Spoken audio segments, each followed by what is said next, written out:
Coley had a passion for pandas, music, dancing, dreamed of being on American Idol someday. Her favorite color was blue. Nicole was a very lovable person. Nicole touched many people throughout her short life.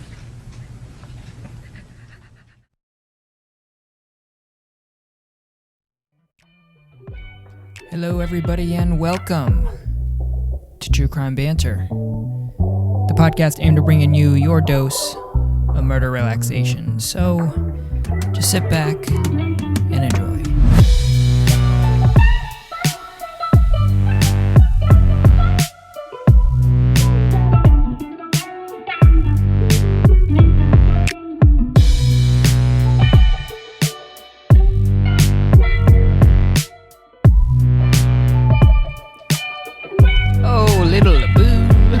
How do you do? Hello, everybody. Hi. Welcome to the True Crime Banter YouTube channel. Yeah. You guys, this is your first time watching, welcome. We've got a podcast here. We do true crime. And if you guys don't know, this is the video version. It's a little bit different than the actual podcast itself. So if you guys are interested in longer form stuff, feel free, go to, I guess, Spodcast is whatever. Spotify, Sure. Apple Podcasts, Google Podcasts, wherever you listen to your podcasts. We've got a longer form version of this, I guess, story. There's case. more conversation there too. Yeah, you can get our bit of banter, which is talk a about third random of our show. topics. Yeah. This episode's topic was movies. So if you want to talk about movies with us for like 5-10 minutes, feel free. Find us on all those other platforms. But today, we're going to be talking about the case of Nicole Lovell, and we're going to go ahead and get right into it. Here we go.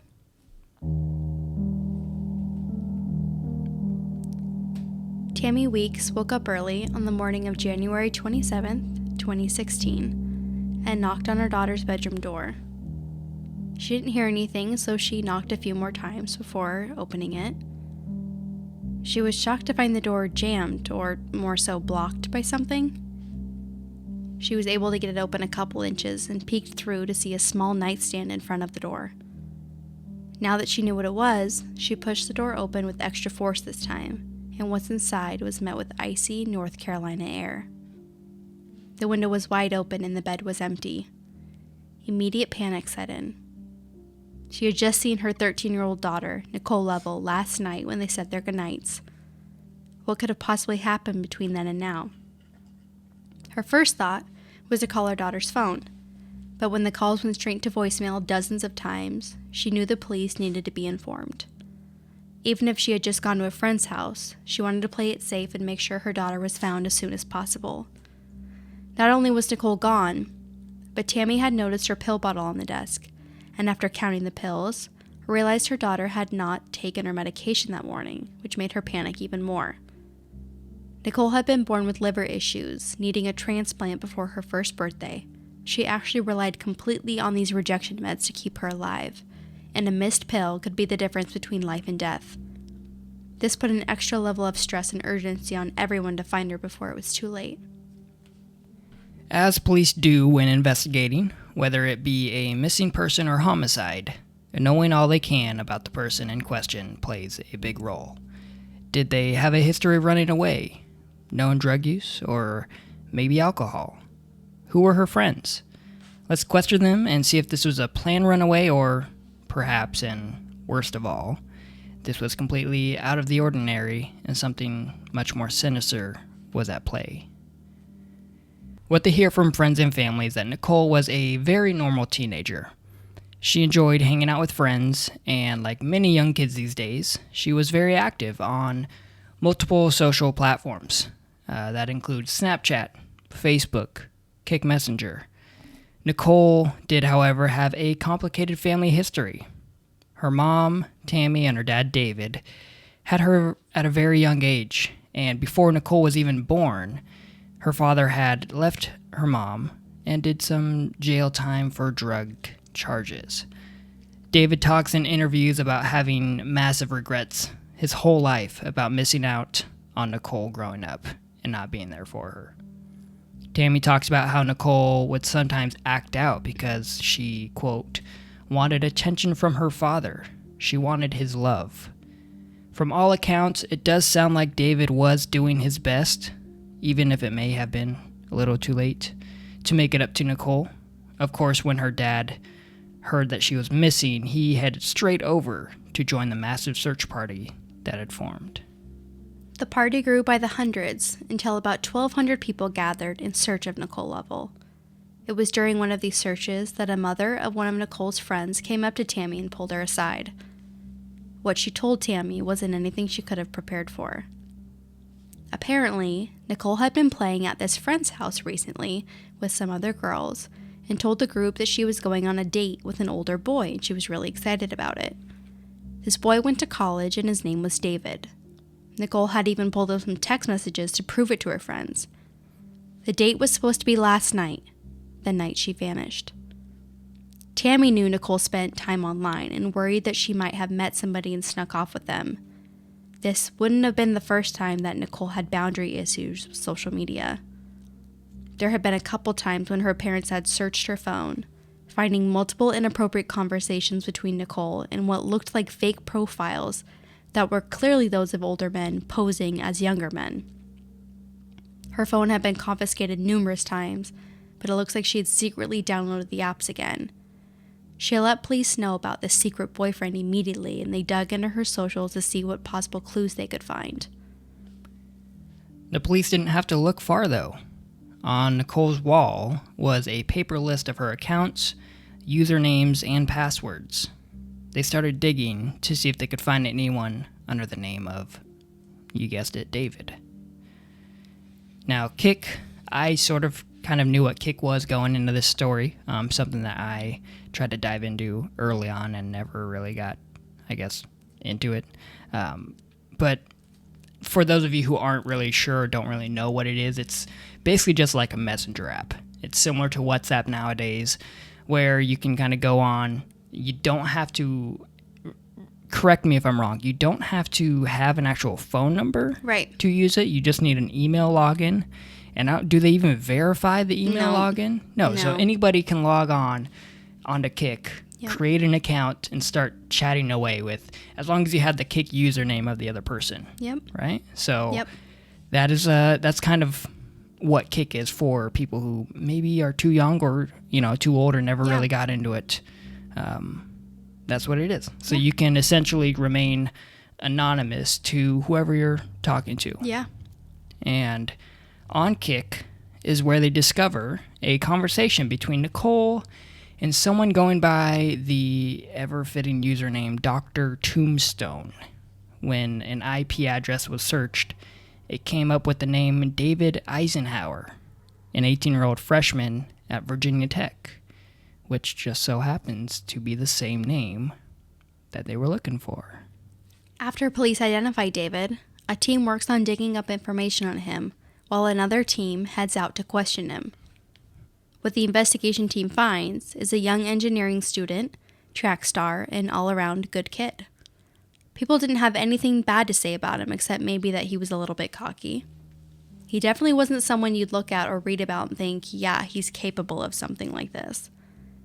David Eisenhower is picked up on campus and brought to the station, where a detective lets him know that he found conversations between him and Nicole and wants to know how they met. David tells him that they met on Omegle and starts chatting on Kik for a while. He said Nicole had told him that she was 16 or 17, and they made a plan to hang out after talking for a while. He said he drove to her house, and when he saw her climbing out of her window, he said that he saw a girl that looked like she was 11. This is when he freaked out and drove back to campus and went to a friend's dorm. A likely story. Police, of course, are very skeptical. It just so happens that she goes missing on the night you're supposed to hang out. Yeah, right. Okay. So the detective turns up the heat a little bit and basically calls him out, saying that he doesn't believe him.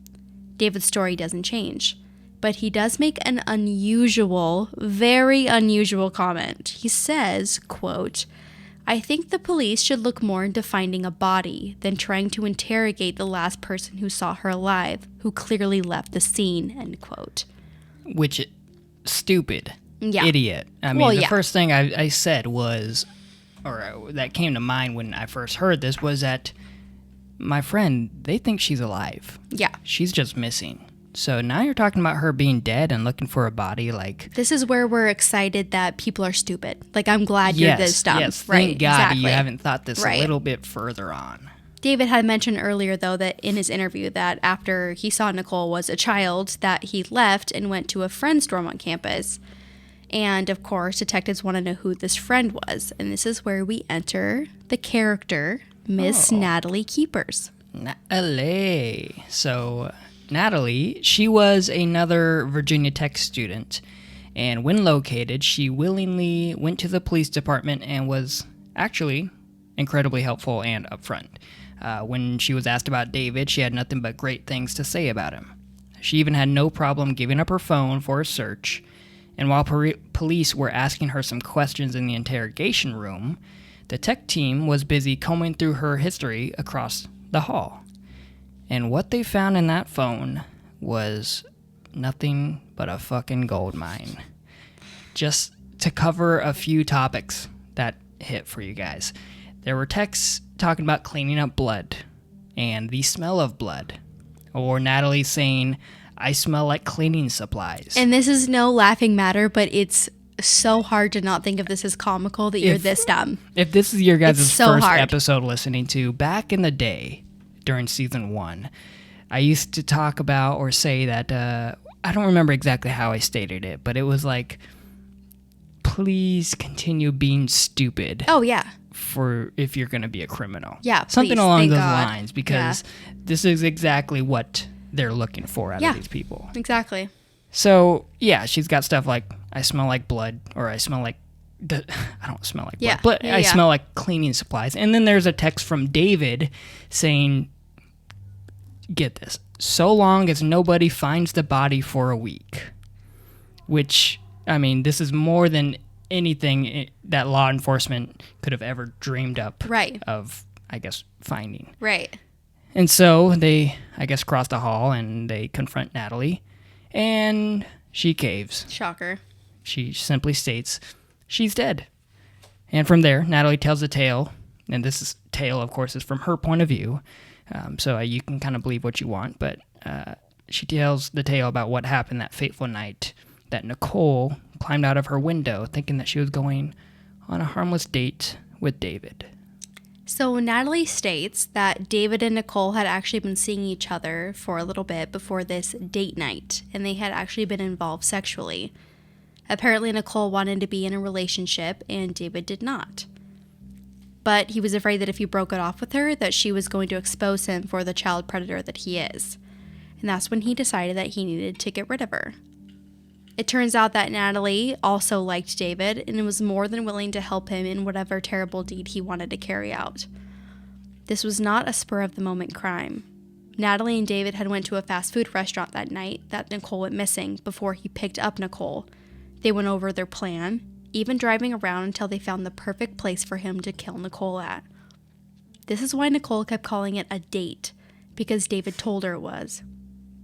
He was going to take her to a secluded area, but not for the same reasons that Nicole had thought. Natalie said that David stabbed Nicole in the woods, and the next day called Natalie saying he needed help covering it up. This is when the two of them went to Walmart, where they purchased baby wipes and bleach. Nicole was in his trunk the entire time. After their Walmart stop, Natalie and David drove almost 100 miles to dispose of Nicole. Thanks to Natalie's admission, cops were able to locate Nicole's body off the side of a road on a mountain. The autopsy showed Nicole being stabbed numerous times. Nicole's family finally had answers and finally had Nicole back home. Thank God they just dumped her out the side of it. Not even buried her, Yeah. nothing to hide the body, just hoping that it's not going to be found. Yeah. So here we are, David. He was already in custody and being held.